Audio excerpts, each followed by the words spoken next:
Bonjour. Dans la deuxième partie de ce chapitre, on s'intéresse à l'interpolation polynomiale. Plus précisément, on se limitera à deux méthodes d'interpolation, à savoir la méthode de Lagrange et la méthode de Newton. À la validation de cet acquis d'apprentissage, et comme indiqué dans votre classroom, l'étudiant sera capable d'interpoler un nombre de points donnés par un polynôme en utilisant les méthodes d'interpolation de Lagrange et de Newton. Il sera aussi capable d'estimer l'erreur d'interpolation en un point quelconque. Cette partie est composée alors de trois sections: la méthode d'interpolation de Lagrange, la méthode d'interpolation de Newton et l'estimation de l'erreur d'interpolation. Dans cette vidéo, on s'intéresse à la méthode d'interpolation de Lagrange. On rappelle qu'étant donné n plus un point d'abscisse 2 à 2 distinctes, l'interpolation de ces points consiste à trouver l'expression d'un polynôme p de degré inférieur ou égal à n dont la courbe représentative passe par ces points. D'abord, un tel polynôme existe-t-il et s'il existe, est-il unique? La réponse est affirmative et elle est donnée par le résultat suivant. Soit n plus un point de coordonnées xi, yi, tel que xi différent de xj pour tout i et j entre 0 et n, tel que i est différent de j. En d'autres termes, les points xi, yi sont d'abscisse xi 2 à 2 distinctes. Alors, il existe un unique polynôme d'interpolation de Lagrange, Pn appartenant à Rn de x, vérifiant Pn de xi est égal à yi, quel que soit i appartenant à l'ensemble 0 jusqu'à n. Cet indice n désigne que le polynôme de Lagrange appartient à l'ensemble Rn de x, et je rappelle que cet ensemble est composé par les polynômes de degré inférieur ou égal à n. Donc, c'est-à-dire, il existe un unique polynôme d'interpolation de Lagrange dont la courbe représentative passe par les points considérés. Maintenant, comment on calcule ce polynôme de Lagrange? Donc, ce polynôme il est calculé comme suit. C'est la somme de yi fois li de x avec yi et l'ordonnée de chaque associé à chaque abscisse xi. Et les polynômes de Lagrange li sont calculés comme suit. Donc, chaque polynôme de Lagrange li, c'est le produit de x moins xj divisé par xi moins xj. Donc, pour bien comprendre comment on calcule les LI, on va faire ultérieurement, on va donner ultérieurement un exemple. Il est à noter aussi que la famille de polynômes de Lagrange, L0, L1 jusqu'à Ln, associée au point xi, yi, avec i appartient à l'ensemble 0 jusqu'à n, est une base de l'espace vectoriel Rn de x. En d'autres termes, chaque polynôme de Rn de x peut s'écrire comme combinaison linéaire de L0, L1 jusqu'à Ln, sachant que ces polynômes de Lagrange sont linéairement indépendants. Voilà. Donc, on vous donne maintenant un exemple pour comprendre comment on calcule le polynôme d'interpolation à travers la méthode de Lagrange. Donc, on considère une fonction qui vérifie le tableau suivant. Donc, on a les abscisses et les ordonnées. Donc, les ordonnées f de x0, f de x1, f de x2.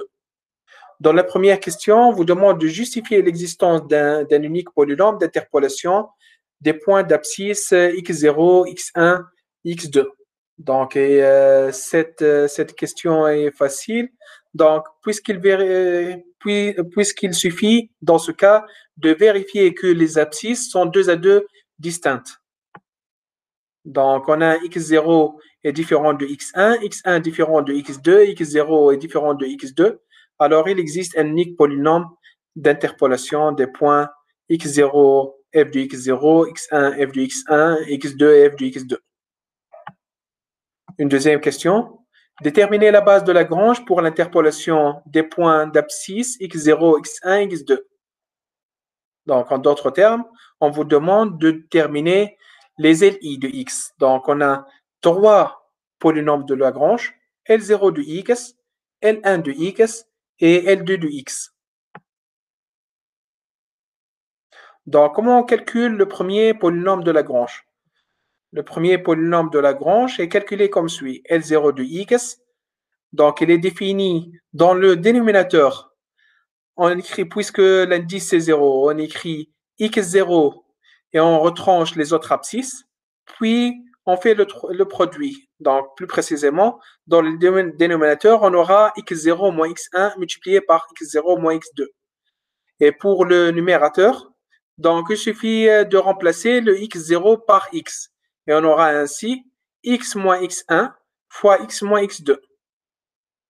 Donc L0 de x c'est égal à x facteur de x moins 1 divisé par 2 après avoir remplacé chaque abscisse par sa valeur.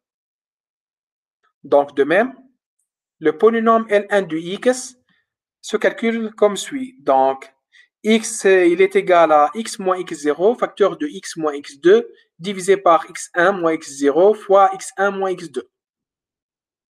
Donc, il est égal alors à x plus 1, facteur de x moins 1, divisé par moins 1.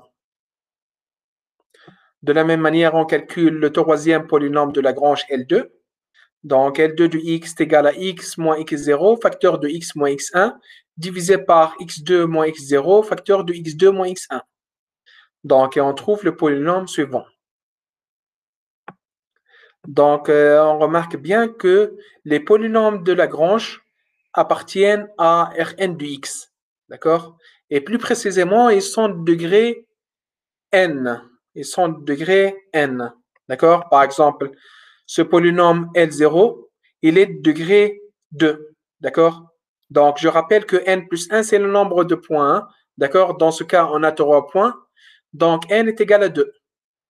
Donc, de même, le degré de L1 est égal à 2. De même, le degré de L2 est égal à 2.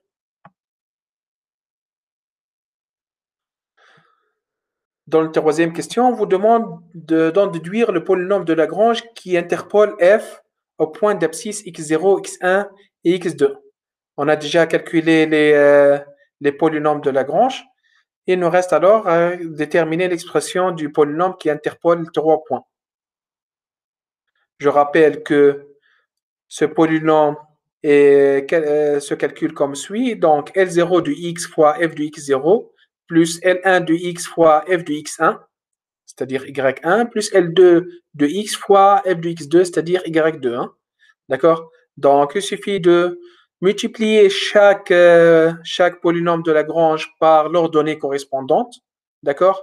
Donc, et ensuite, en développant et en simplifiant, on aura moins 1 demi x carré moins 3 demi x plus 1. Donc, ce polynôme est le polynôme qui interpole les 3 points.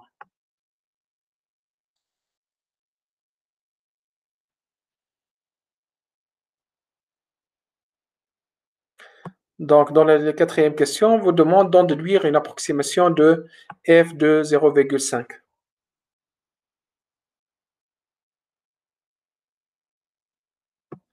Donc, tout d'abord, on a tracé la courbe représentative de P2 pour vérifier que la courbe de P2 passe par les 3 points. D'accord? Puis, pour répondre à la question, dans la quatrième question, d'après ce qui précède, donc f de 0,5 est égal à P de 0,5 est égal à 0,125. Donc, pour avoir une valeur approchée de l'image de 0,5, il suffit de remplacer dans l'expression de P x par 0,5. D'accord?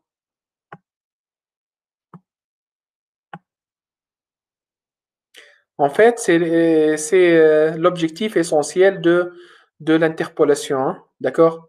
Donc, je rappelle que l'objectif essentiel de l'interpolation est d'approcher l'image d'un point par une fonction.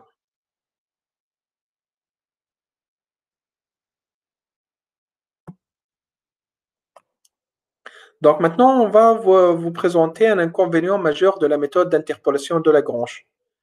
Donc un inconvénient majeur de cette méthode par les polynômes de Lagrange réside en l'ajout d'un point xn plus 1, yn plus 1 à l'ensemble de n points d'interpolation. Dans ce cas, il n'est numériquement pas évident de déduire Pn plus 1 de Pn. Donc, tous les calculs seront refaits de zéro. En d'autres termes, si on a par exemple 4 points, si on a 4 points, donc et on a fait tout le calcul pour déterminer le polynôme qui interpole ces 4 points. Donc maintenant, supposons qu'on va ajouter un cinquième point, d'accord? Donc dans ce cas, il y a un problème. Il y aura un problème qui est le suivant. Donc on doit refaire tous les calculs de zéro, c'est-à-dire on doit calculer encore une fois tous les polynômes de Lagrange, de L0 jusqu'à L3, d'accord? Donc pour combler cette lacune, on pourra appliquer une autre méthode. Donc cette méthode n'est autre que la méthode d'interpolation de Newton, qui sera introduite dans la vidéo suivante. Et merci pour votre attention.